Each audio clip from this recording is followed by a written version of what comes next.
तो देश के 13 राज्यों की 88 लोकसभा सीट्स पर कल होना है मतदान दूसरे चरण में।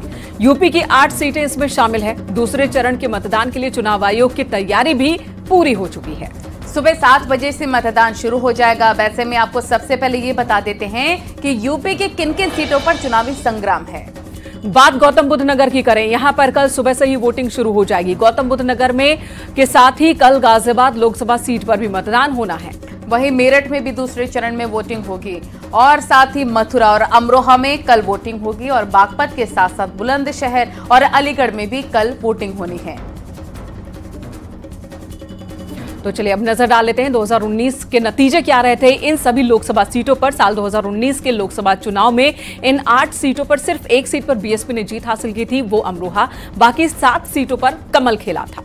वहीं गौतम बुद्ध नगर में बीजेपी से महेश शर्मा को पिछले चुनाव में जीत मिली थी। बुलंदशहर में बीजेपी से भोला सिंह चुनाव जीते थे। अलीगढ़ में बीजेपी के सतीश गौतम ने चुनावी जीत हासिल की थी। तो मथुरा में अभिनेत्री हेमा मालिनी दूसरी बार उन्हें जीत मिली थी और इस बार भी वो बीजेपी की ओर से चुनावी मैदान में हैं। गाजियाबाद की बात करें तो बीजेपी से बीके सिंह को जीत मिली थी। तो मेरठ में राजेंद्र अग्रवाल बीजेपी के टिकट पर जीते थे। बागपत में बीजेपी से सत्यपाल सिंह, तो अमरोहा में पिछले चुनाव में बीएसपी से कुंवर दानिश अली की जीत हुई थी। हालांकि इन 8 सीटों में से 2 सीट ऐसी हैं जिस पर मुकाबला दिलचस्प होने वाला है, वो है मेरठ और मथुरा। और इसी पर दिखाते हैं आपको एक रिपोर्ट। कर रहे हैं कि हमारे मोदी जी और योगी जी ने पूरा देश के लिए और उत्तर प्रदेश के लिए जितना काम किया है और उसकी वजह से हम भी ब्रज के लिए बहुत काम मेरे से भी हुआ है, इसीलिए अपील कर रहे हैं कि हमें वापस तीसरी बार मुझे चुनने के लिए मतदान देने के लिए। विपक्षियों से कौन सा टक्कर अपनी मानना है? कौन मैदान में आपके सामने कोई है? दिख नहीं रहा मैं हूँ या पुरुष हों, सभी लोगों में बहुत ज़्यादा उत्साह है, बहुत आदर मिल रहा है, बहुत प्रेम मिल रहा है सब तरफ से। So I think everything is fine, absolutely. Sir, आपके खिलाफ में जो भी हैं, पहले सपा को कई बार प्रत्याशी बदलने पड़े, तो इसको आप कैसे देखते हैं? क्या आप अपना नहीं, वो उनका अपना काम है भाई। देखिए वो क्या करते हैं क्या नहीं करते हैं उससे मेरा कोई लेना देना नहीं है, बिल्कुल। और वहीं दूसरे चरण का चुनाव प्रचार कल खत्म हो चुका है। तो अब बारी तीसरे चरण के चुनाव प्रचार की है और इस राउंड में सीएम योगी आदित्यनाथ ने समाजवादी पार्टी के गढ़ मैनपुरी में को चुना और वहां पर उन्होंने चुनाव प्रचार के दौरान सख्त और खास संदेश दिया। सीएम योगी ने कहा, समाजवादी पार्टी ने राम मंदिर का विरोध किया, कांग्रेस ने प्राण प्रतिष्ठा का बहिष्कार किया, ऐसे लोगों से बदला लेने का वक्त आ चुका है। मुख्यमंत्री ने कहा कि राम और कृष्ण विरोधियों ने गठबंधन कर लिया है। भगवान कृष्ण को झुठलाने वालों के साथ समाजवादी पार्टी चली गई है। अब ऐसे लोगों को जनता माफ नहीं करेगी। आपको सीएम योगी का बयान भी सुनवाते हैं। उन्होंने मैनपुरी में और क्या क्या कहा। पूछना चाहता हूं बहनों और भाइयों, आप लोगों से मैं पूछना चाहता हूं आपसे, एक बार समाजवादी पार्टी से पूछिए कि समाजवादी पार्टी एक तो बात कहे कि जब अयोध्या में प्रभु श्री राम लला की 500 वर्षों के बाद प्राण प्रतिष्ठा की बात आई तो कांग्रेस और समाजवादी पार्टी के लोगों ने कार्यक्रम का बहिष्कार क्यों किया? क्या अयोध्या में रामलला का भव्य मंदिर नहीं बनना चाहिए था? क्या आप राम मंदिर के पक्ष में हैं या विरोध में? आप पक्ष में है ना? राम मंदिर बनना चाहिए ना? समाजवादी पार्टी ने या कांग्रेस ने विरोध किया। बहनों और भाइयों, मुझे एक बात बताओ, क्या सपा को कांग्रेस के साथ गठबंधन करना चाहिए था क्या? अच्छा, जो कांग्रेस कहती है कि राम और कृष्ण हुए ही नहीं, यानी राम के अस्तित्व को भी ये झुठलाते हैं, भगवान कृष्ण के अस्तित्व को भी झुठलाते हैं, और फिर भी समाजवादी पार्टी जबरदस्ती कांग्रेस के गले में हार बनना चाहती है। ये तो है इनके हाल। इधर अखिलेश यादव ना करते आखिरकार लोकसभा चुनाव मैदान में उतर ही आए हैं, जिसके बाद कन्नौज का मुकाबला हो गया है दिलचस्प। क्योंकि जो चैलेंज मौजूदा सांसद सुब्रत पाठक ने अखिलेश यादव को दिया था वो अब कबूल हो चुका है और शुरू हो चुका है। कन्नौज में भारत बनाम पाकिस्तान का मुकाबला। वैसे इस लड़ाई को ये नाम हमने नहीं बल्कि खुद सुब्रत पाठक ने दिया है। इसी पर आपको दिखाते हैं पूरी रिपोर्ट, लेकिन उससे पहले कन्नौज का गूढ़ा गणित भी आप समझ लीजिए। अखिलेश यादव 3 बार कन्नौज से सांसद रह चुके हैं। इस बार चौथी दफा वो उतरे हैं।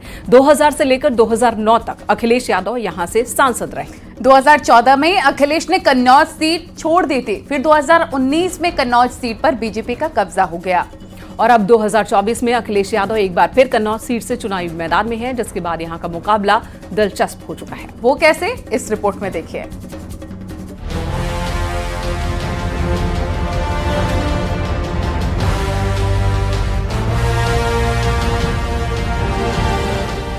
जिस चुनाव से अखिलेश यादव अब तक दूरी बना रहे थे, परिवार के एक एक सदस्य को सेट कर रहे थे, उसी परिवार की सीट पर भतीजे का टिकट काटकर अखिलेश यादव ने खुद पर्चा दाखिल कर दिया और सुब्रत पाठक के खिलाफ चुनावी बिगुल फूंक दिया। नामांकन की ये दो तस्वीरें सबसे रोचक और सबसे खास है, क्योंकि जिस सीट पर 2019 में सुब्रत पाठक ने डिम्पल यादव को पटखनी दी थी, उस सीट पर खुद अखिलेश यादव ने नामांकन के बाद जीत का दावा कर दिया है। और इसी दावे वादों के बीच कन्नौज की लड़ाई अब भारत पाकिस्तान पर आ चुकी है, क्योंकि अखिलेश के नामांकन के बाद बीजेपी से कन्नौज के प्रत्याशी सुब्रत पाठक ने कहा, जब तेज प्रताप थे तो मुकाबला भारत वर्सेस नेपाल का था, अब जब अखिलेश है तो मुकाबला भारत वर्सेस पाकिस्तान का है। सुब्रत पाठक के इस बयान पर अखिलेश यादव ने भी पलटवार किया है। चुनाव है, उसी प्रकार से अगर यहाँ पर अखिलेश जी किसी को भेजा ही था तेज प्रताप को, समझ में आ गया, उनको हमने पहले ही कहा था, लेकिन उनका घमंड था नहीं, हम किसी को भेज देंगे, कन्नौज जीत जाएगा। तो अगर तेज प्रताप के साथ ये मैच होता तो मैच भारत और नेपाल की क्रिकेट टीम के जैसा होता, लेकिन अब मैच भारत और पाकिस्तान के जैसा होगा और जीतना भारत को ही है, कोई भी वर्ल्ड कप हो। सांसद सुब्रत पाठक का बयान आया है, भारत और पाकिस्तान का मैच होगा, आप चुनाव में आए तब। देखो पत्रकार भाइयों, न वो बॉल फेंक पाएंगे न बैट घुमा पाएंगे। अगर पहली बॉल पे छक्का न मारा तो हम समाजवादी लोग नहीं हैं, और 6 की 6 बॉलों पे छक्का मारेंगे। दरअसल कन्नौज की सीट पहले अखिलेश यादव ने अपने भतीजे तेज प्रताप यादव के नाम की थी, लेकिन जब सुब्रत पाठक ने अखिलेश यादव को चुनाव लड़ने का चैलेंज दिया तो अखिलेश भी मैदान में उतर गए, जिसके बाद यहाँ का मुकाबला और दिलचस्प हो चुका है। सुब्रत पाठक ने कहा भारत पाकिस्तान का मुकाबला होने वाला है, तो अखिलेश ने कहा हम मुकाबले के लिए तैयार हैं। सुब्रत पाठक ने कहा अखिलेश यादव डर गए हैं, तो अखिलेश ने कहा हम हर बॉल पर छक्का मारेंगे। जब सुब्रत पाठक ने कहा अखिलेश की हार तय है, तो सपा अध्यक्ष ने कहा चुनाव के बाद पता चलेगा। हालांकि अखिलेश यादव के चुनाव लड़ने पर बीजेपी के तमाम नेता निशाना साध रहे हैं, तो चाचा शिवपाल यादव अखिलेश के समर्थन में पलटवार कर रहे हैं। हम लोग तो यही मान रहे थे कि श्री अखिलेश यादव जी ही कन्नौज से लड़ेंगे। अब जरा चुनाव में मजा आएगा, अब कमल खिलाने में मजा आएगा, भाजपा को जिताने में मजा आएगा और श्री अखिलेश यादव जी को हराने में मजा आएगा। 2019 का चुनाव श्री अखिलेश यादव जी स्वयं प्रत्याशी जरूर नहीं थे, लेकिन उनकी पत्नी जब प्रत्याशी के रूप में लड़ती हैं तो वह नहीं लड़ती हैं, श्री अखिलेश यादव जी ही लड़ते हैं। तो देखिए अखिलेश यादव वहाँ से कई बार जीत चुके हैं, डिम्पल भी कई बार जीत चुकी है और फिर अखिलेश यादव जीतेंगे। और देखिए इनका तो वहाँ कोई नाम भी नहीं ले रहा है सुब्रत पाठक का, और ये तो इनकी इतनी हवा खराब है, तो ये तो देख लेना सुब्रत पाठक कहीं टिकेंगे भी।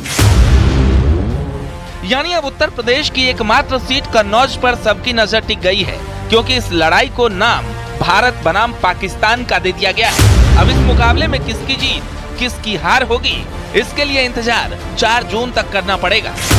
Bureau report, news 18।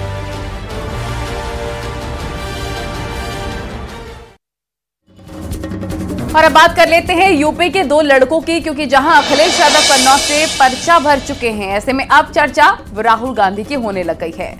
और माना जा रहा है कि वायनाड में वोटिंग के बाद राहुल गांधी अमेठी से नॉमिनेशन करने आएंगे। वो कैसे, पहले आपको ये बता देते हैं। दरअसल वायनाड में इस बार मुकाबला ज्यादा कठिन होने वाला है, क्योंकि वायनाड में त्रिकोणीय लड़ाई होने जा रही है। माना जा रहा है कि इस बार वायनाड की सीट फंस सकती है और ऐसे में वायनाड की वोटिंग के बाद राहुल गांधी अमेठी की तैयारी कर रहे हैं। जानकारी है कि 27 अप्रैल को राहुल गांधी का अमेठी दौरा होने वाला है और 1 मई को राहुल गांधी अमेठी से पर्चा भर सकते हैं, जिसकी पूरी संभावना है। आपको दिखाते हैं इसी पर एक रिपोर्ट।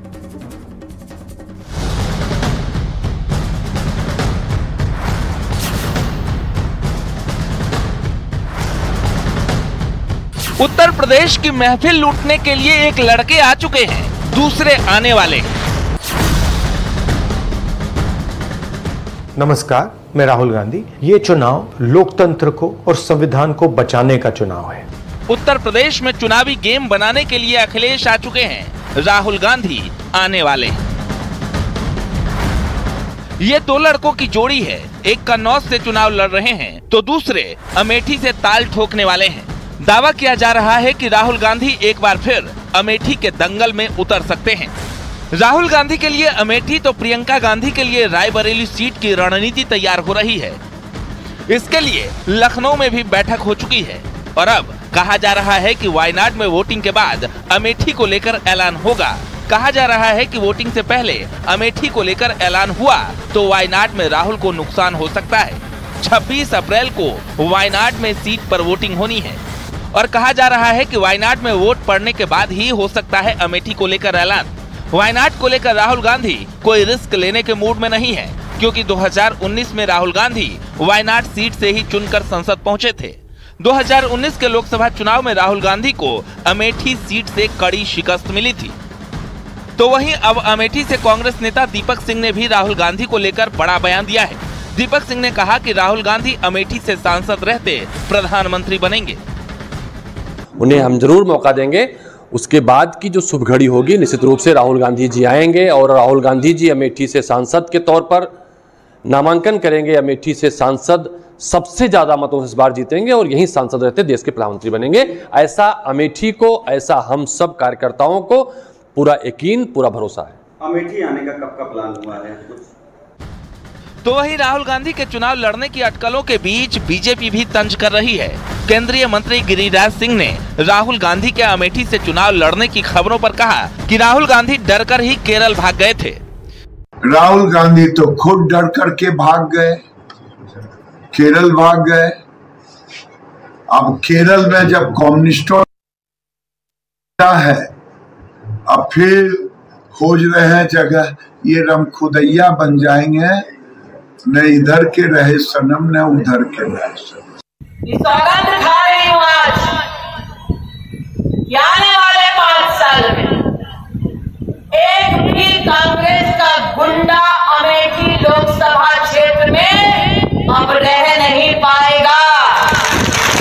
यानी संभावनाओं को देखते हुए माना जा रहा है कि अखिलेश की तरह राहुल गांधी और प्रियंका गांधी भी आखिरी ओवर में मैदान में उतरेंगे, लेकिन कब, अब इस सस्पेंस से भी जल्द पर्दा उठ जाएगा।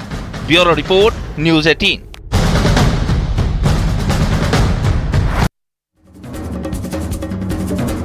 पहले संपत्ति सर्वे, फिर विरासत टैक्स के बाद अब मुस्लिम आरक्षण को लेकर बीजेपी ने कांग्रेस को चौतरफा घेरने की मुहिम शुरू कर दी है। प्रधानमंत्री मोदी ने कांग्रेस पर पिछड़ों का हक छीनकर मुस्लिमों को आरक्षण देने की कोशिश का गंभीर आरोप लगाया है। उधर सीएम योगी आदित्यनाथ ने भी तीखा प्रहार किया और कहा कि कांग्रेस की देश के इस्लामीकरण की साजिश है। प्रधानमंत्री मोदी ने कहा कांग्रेस धर्म के आधार पर आरक्षण की कोशिश कर रही है, तो सीएम योगी ने कहा पिछड़ी जातियों के हक से लूट की कोशिश हो रही है। पीएम मोदी ने कहा ओबीसी कोटा से चोरी करना चाहती है कांग्रेस, तो सीएम योगी आदित्यनाथ ने कहा पिछड़ों दलितों को वंचित करने की ये साजिश है। वहीं प्रधानमंत्री मोदी ने कहा 2 लड़कों की दोस्ती का आधार तुष्टीकरण है, तो सीएम योगी ने निशाना साधते हुए कहा कांग्रेस देश का इस्लामीकरण करने की कोशिश कर रही है।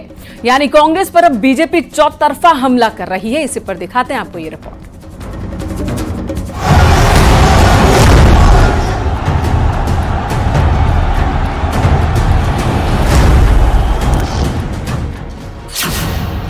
उत्तर प्रदेश में मोदी की ताबड़तोड़ रैली, कांग्रेस पर सीरियल अटैक और आरक्षण संपत्ति का मुद्दा पुरजोर तरीके से उठ रहा है। पीएम मोदी जहां भी जाते हैं कांग्रेस को निशाने पर लेते हैं। जब भी बोलते हैं संपत्ति के बंटवारे के मुद्दे को उठाते हैं और जनता के बीच संदेश दे रहे हैं कैसे दलितों, पिछड़ों और आदिवासियों का हक छीनने का षड्यंत्र रचा जा रहा है।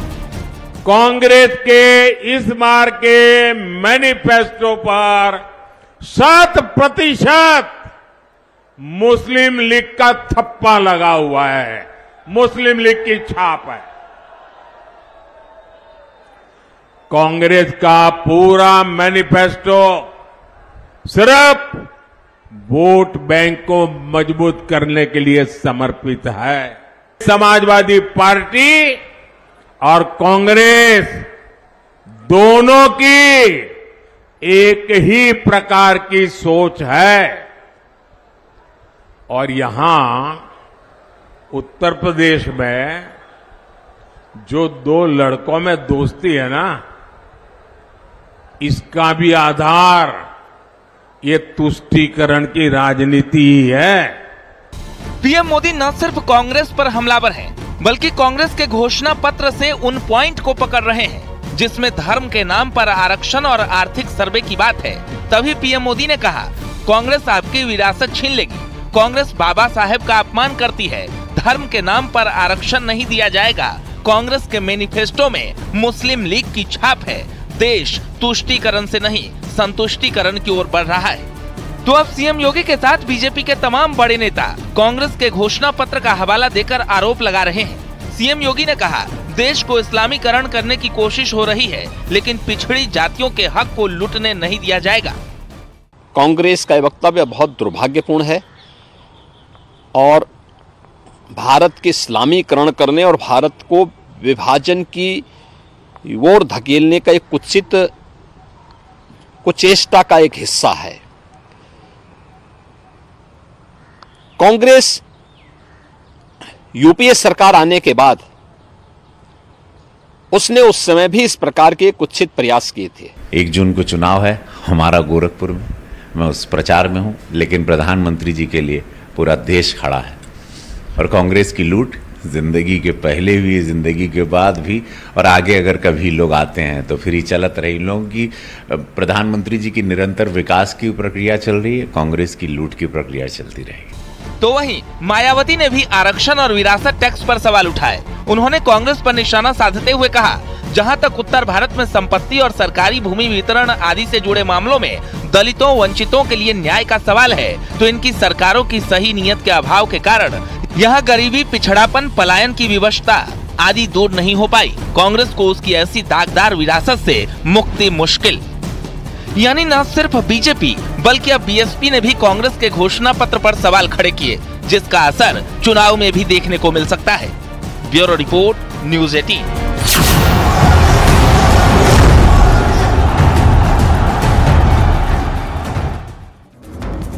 बीएसपी के नेशनल कोऑर्डिनेटर आकाश आनंद का विवादित बयान, पेपर लीक करने वालों को जमीन में गाड़ने की कही बात। रैली के दौरान आकाश आनंद ने ये बड़ा बयान दिया है।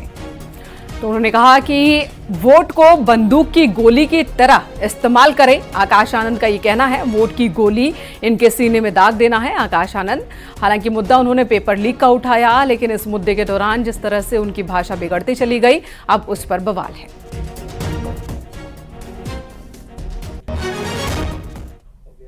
सरकारी नौकरियों के लिए पेपर देते हो और वो पेपर लीक हो जाता है तो कैसा महसूस होता?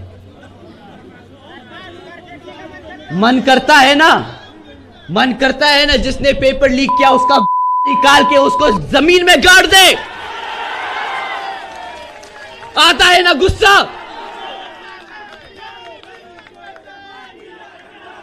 तो मैं अपने सभी युवा साथियों से दरखास्त करूंगा कि इस आने वाले लोकसभा चुनाव में आप किसी का निकाल के किसी को जमीन में तो नहीं गाड़ सकते, पर जो बाबा साहब डॉक्टर भीमराव अंबेडकर जी ने ताकत दी है अपने वोट देने की, वोट डालने की, उस वोट को एक एक बंदूक की गोली की तरह इनकी छाती में डाल देना।